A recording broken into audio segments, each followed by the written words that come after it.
Bonjour, comme vous pouvez le constater, nous sommes dans une école. Vous entendez les chants? Nous sommes dans l'école Imam Ali, dans le quartier Yaqub el-Mansour de Rabat. Et je vais vous dire pourquoi on est là. On est là, vous allez reconnaître le logo du Lions Club. Et nous sommes là pour vous raconter une histoire. L'histoire d'une action commune qui a été faite dans plusieurs clubs et qui a une importance assez grande et très d'actualité aujourd'hui.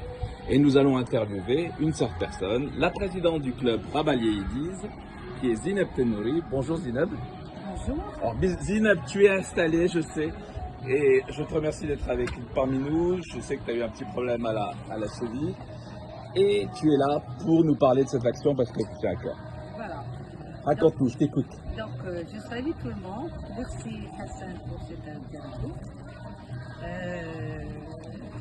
Merci Hassan pour l'interview. Je me présente, Madame Tenouri Zineb, présidente actuelle de Lions Club Rabat Yédiz, auparavant fondatrice du club et avoir occupé des postes au sein du district et des commissions dans le lyonisme. Je suis membre depuis 14 ans. D'accord, alors on est dans l'école. Et en tant que dans ma profession, je suis entrepreneur et directrice d'école privée. D'accord. Voilà. Et là, nous sommes dans une école, comme je l'ai précisé tout à l'heure. Pourquoi on est là?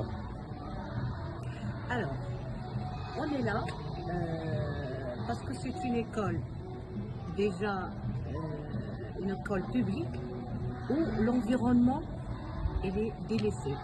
D'accord. C'est-à-dire que après des interviews, des rencontres avec le directeur de l'école, on a constaté que le côté environnemental est délaissé. Donc, pour notre action environnementale du Lions Club qui a été réalisée le 17 avril lors de la visite de la zone 2 par notre gouverneur, Zakir Sargheni, donc nous avons décidé de faire en partenariat avec l'école Imam Ali un projet en même temps écologique et éducatif. D'accord, je reviens. C'est vrai que dans le Lions Club, il y avait la semaine de l'environnement. Exactement. Et vous avez choisi de mener la partie environnementale à l'éducative, intégrer cette action dans une école. Et dites-moi, raconte-nous comment elle s'inscrit dans une école, cette action. Qu'est-ce qu'ils ont fait? Vous avez fait quoi alors? Alors, d'abord, on a commencé par le côté technique. D'accord. En installant des citernes pour stocker l'eau perdue des lavages des mains des élèves. C'est de la récupération d'eau. C'est la récupération d'eau. Ensuite, on a installé le goutte à goutte pour l'irrigage. Pour l'irrigation plutôt. D'accord. Alors, l'irrigation, vous m'avez dit, mais elle va servir à quoi? C'est pourquoi? Alors, l'irrigation, elle va servir à irriguer tous les jardins de l'école, ainsi que les potagers qui vont être, bien sûr, préparés par les élèves de l'école. Il y avait des potagers ici? Non, il n'y avait pas de potager. D'ailleurs, toute l'école, plutôt tous les jardins de l'école, ils étaient en mauvais état. Donc, on a commencé par le nettoyage et le désherbage. D'accord. Donc, si je comprends bien, il n'y avait que les broussailles, c'était un peu n'importe quoi. Et que vous avez, donc, dans un premier temps, nettoyé. Donc, nous, les Lions, le Lions Club Rabat Yédiz, il a pris en charge tout nettoyage, désherbage, des potagers qu'on va réaliser plus tard. Et vous avez créé à la place des potagers? On a créé à la place et en même temps, on a désherbé le côté jardin réservé à la plantation d'arbres. D'accord, si je comprends bien, il y avait une école qui était un petit peu avec les broussailles partout. Vous avez nettoyé, vous avez créé des potagers, vous avez donc du coup donné une image beaucoup plus sympa à cette école. Hein, moi je suis rentré, on a l'impression d'être dans une école privée, donc c'est génial. Et vous avez mis en place un système d'irrigation et de récupération d'eau. C'est super écologique ça.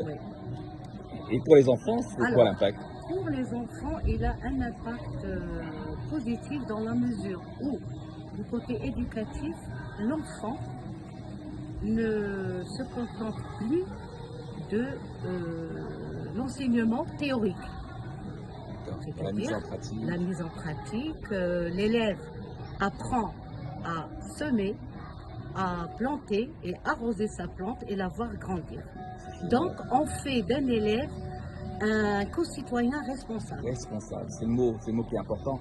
Responsable, j'ai vu, moi qui ai vécu un peu en France, où des enfants ne savaient pas ce que c'était qu'une aubergine, puisqu'ils connaissaient qu'un poisson c'était un findus carré. Mhm. Donc c'est magnifique.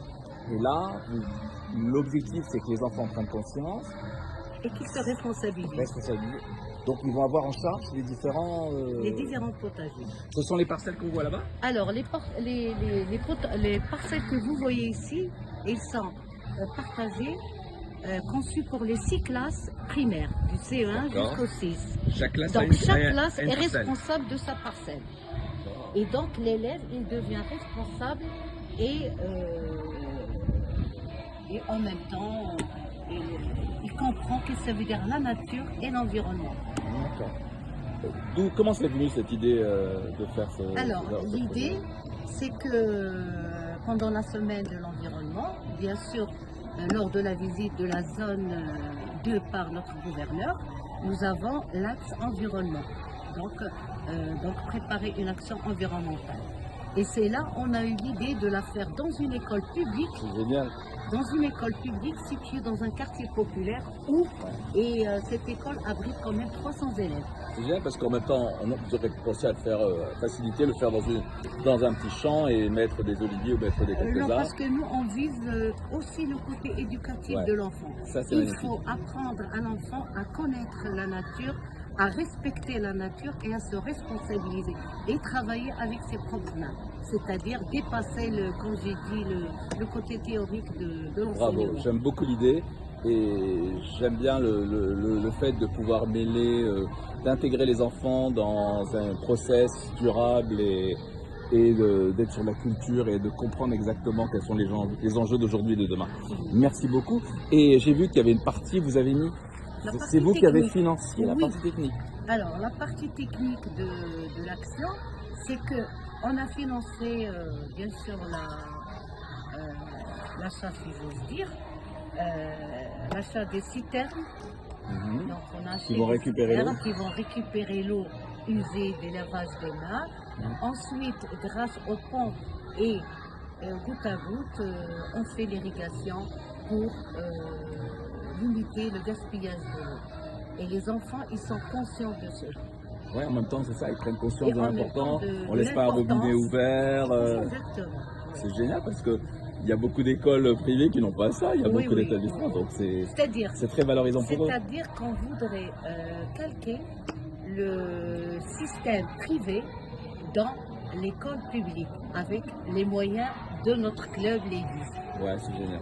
Avec Bravo. peu de moyens et avec de l'engagement de toutes les ladies, on est arrivé à offrir une école verte et vivante pour les élèves. Et en même temps, pour que les élèves sachent que le jardin, qui est un îlot de verdure et de fraîcheur, il capte le gaz carbonique et réduit l'impact du carbone. C'est-à-dire, on mange ce qu'on produit. On évite le transport des marchés, Ouais, c'est ça, etc. on favorise les favorise circuits le courts, circuit les court. circuits courts et tout. Et j'ai vu que c'était une action qui était, vous êtes plusieurs clubs à avoir été. Alors, il y avait Vous deux avez, clubs. vous avez permis à d'autres clubs de participer à votre action. Alors, d'autres clubs, il y avait le club le Forsan qui ont procédé à la plantation des arbres. Oui, j'avais vu. Oui. Le plus important, moi je voulais qu'on mette accent sur le fait qu'on peut travailler à plusieurs, qu'on peut travailler dans une harmonie et qu'on peut unir nos forces pour faire des projets super sympas. Exactement. Et ce que vous avez fait est grandiose. Et Mais en tant que membre de Lions Club Ladies, on voulait faire l'action nous-mêmes, toutes seules, parce que quand même, surtout vis-à-vis des élèves, mais comme c'est une action en interclub avec la zone, donc il y avait la coordination avec les autres clubs. Par exemple, Forsan, ils ont planté les arbres. D'accord. Donc, ce qui aide à... Oui. Donc c'est une aide substantielle. Voilà. Bravo, je vais tout simplement vous féliciter et j'encourage tout le monde à nous rejoindre si vous voulez faire partie de l'aventure, participer pour faire des actions dans le sens qui vont permettre de contribuer à élever nos enfants. Le Lions Club est ouvert et puis le club Rabat Ladies, mesdames, précipitez-vous pour venir chez eux.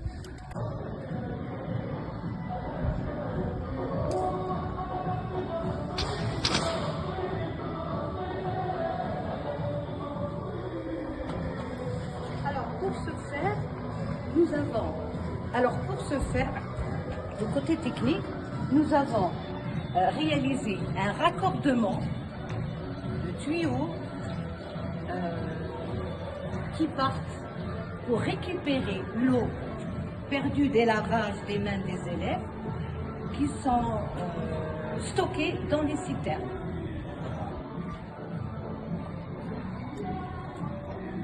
Alors, comme vous voyez, ces citernes stockent l'eau grâce aux pompes et cette eau est distribuée par le système de goutte à goutte pour ne pas gaspiller l'eau. Donc, vous voyez les tuyaux de goutte à goutte, donc, qui va irriguer tous les jardins de l'école et les espaces de potager de l'autre côté.